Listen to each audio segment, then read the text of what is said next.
wala kang walang pagsubok nung dumarating sa buhay mo. Amen. True. Yun eh. So, kahit nga sinusubok kami, alam namin na may rason. Alam namin na may purpose si Lord. Ngayon, si Joel na uwi na siya. May dahilan si Lord kung bakit. Noong una kasi talagang grabe yung pag-aalala ko, syempre, ako na lang mag-isa dito. Hindi ako sanay na magsusolo ako dito. Uwi na siya, ilang taon kami na magkasama, ilang taon ba tayo magkasama? 14 years, 15 years na kaming dalawa lang. Tapos ngayon, maghihiwalay kami. Ang hirap mahirap yun, mahirap mag-isa.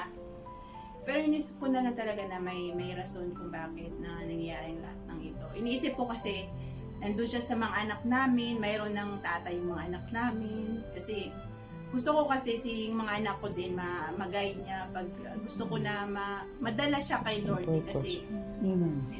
siyempre alam niyo naman yung family ko, Katoliko sila. So, kumbaga siya yung gagamitin ni Lord doon sa mga anak ko na kakilala din kay Lord balang araw.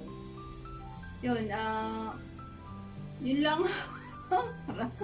Yun lang, basta iniisip ko na lang, sabi ni Lord, mapalad ang dumadaan sa pagsubok. Amen. Kapit lang.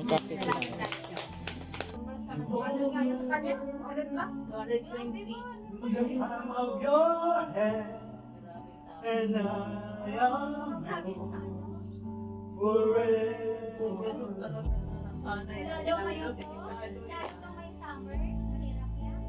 Jesus, I believe in you. Jesus, I belong to you. The reason that I live, the reason that I sing. Ganun kaya madadagdagan yung voice natin dito. Pero lang silang dalawa yung...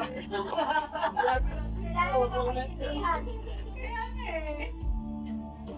Behind the storm, Tapos pag uwi ko, hindi ako pumiali. Sabi ko na, hindi ako pumiali. Tapos, sabi ng teacher, nung mga doon tao, ng mga patita niya, mama niya, bye teacher! Sabi ko, baka makalimutan eh. Kalimutan ang matutog na pa. Meron naman isa yung pangalawang bata, hindi ko estudyante. Yung estudyante, ibang section. Kasi minsan nagsasama ko sa teacher nila doon. Tinitingnan niya ako, grade 4 na siya ngayon. Parang sabi niya po, hindi na siya. Grade 4 na siya, grade 2 siya nung parang pag... Ako naman, gusto kilala ko parang gusto kilala. Kasi hindi na lang niya ako kilala kasi parang hindi talaga siya. thank you, Lord. Kasi grade 2, grade 4 na siya. Parang grade 5 na siya. Hindi ko na inano.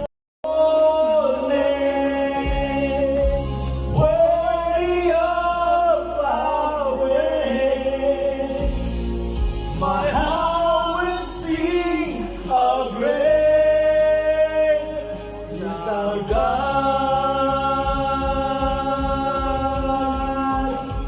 You're the name above all names. You are worthy of our praise. My heart will sing how great is our God.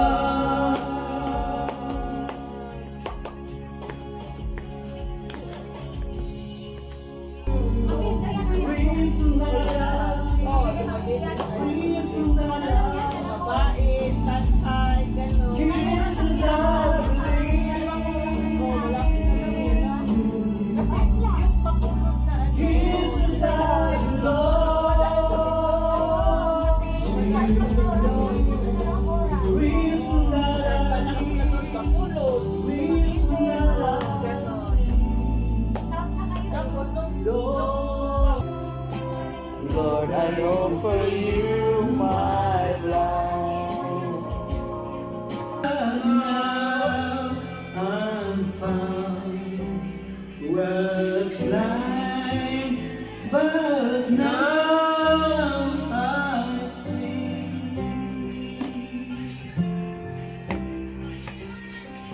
It was rain that soaked my heart to fear. In grace, my fear relieved.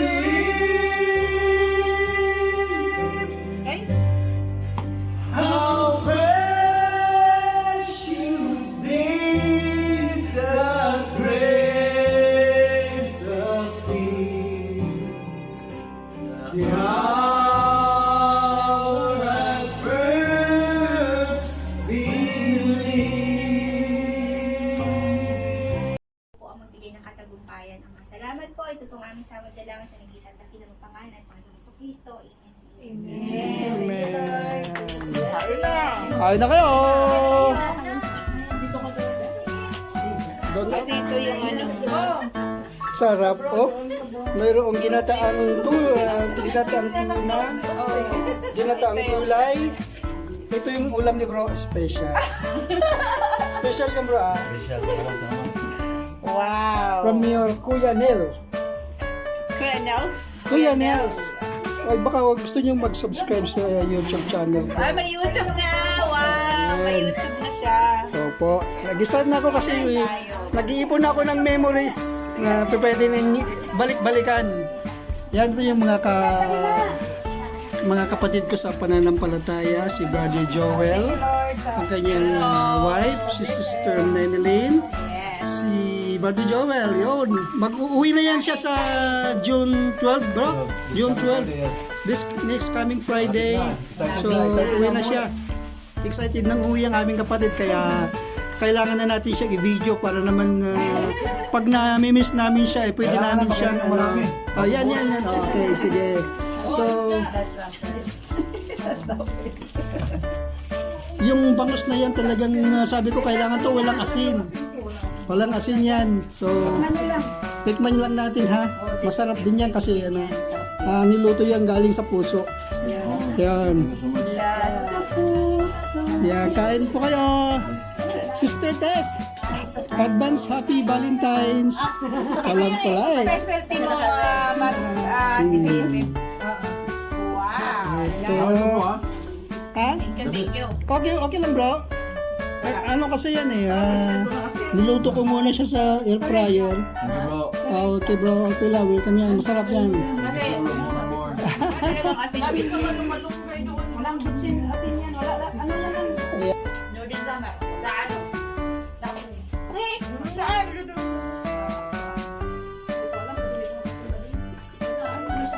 Waray, ah. Doon na. Waray. Magsabaw ko pa lang. Hindi niya. Yan. Kabayan, kain naman. Huli ka. Oh. Ang sarap ng ano, ginataang gula, isda. Oh, sabi sa'yo eh. Makakalimutan mo Yay, yung... the best talaga kayo, di ba? Sarap. Wala akong mapapit.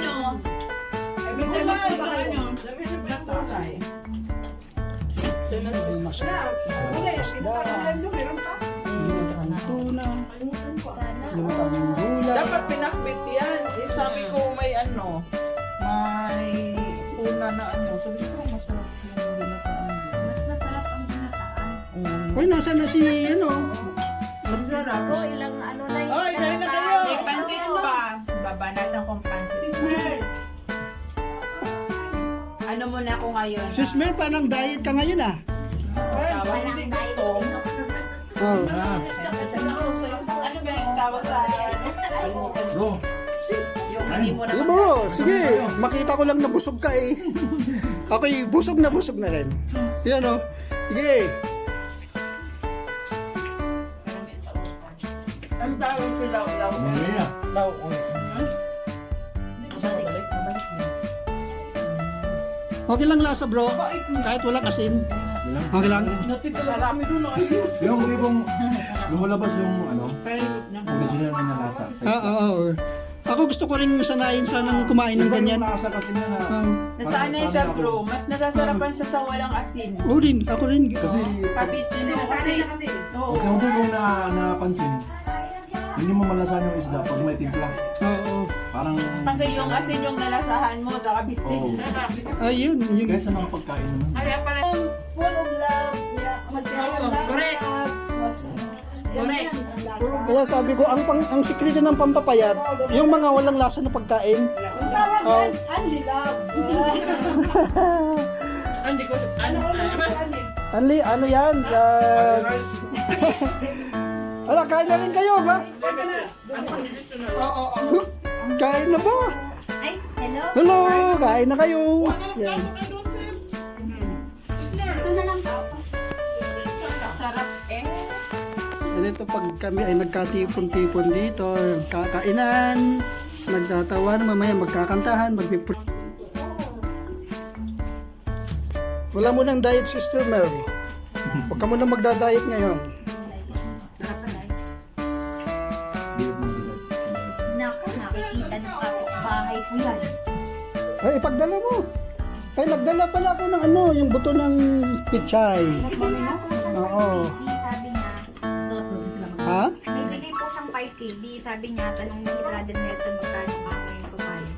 Wala yun. Ay, free ko yan sa kanya. Hindi mo niya pinababayaran.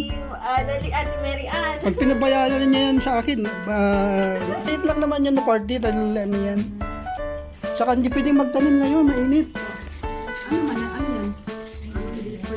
Yung pichay. Oo. Ay, wala, hindi ba buhay? Di ba buhay? Yung tanim ko nga ngayon, kawawa sila eh, kasi ang init. Hmm. Okay, ngayon lang to. Bukas diet na naman. Diet naman bukas. Kami talagang Konti nga na lang, masarap ba? Dali na, kain ka na. Masarap? Hindi. Masarap, surat daw. Ang sarap-sarap talaga. Sis, balik ka pa doon. babalik pa ako. Hindi ako diet niya. Oh, yan. Balik. Hmm. Yan. Sarap. Kita ko niyo, kamo ko duwa ko tingog. Ang pagkaon, kailan may ang pagkaon? Busin mo yan, bro. Ako nakatingog din ako karapit ko. Yung bangon, Wala iniiste yung ulo. Meron pa yan, meron. Sa'yo, wala na.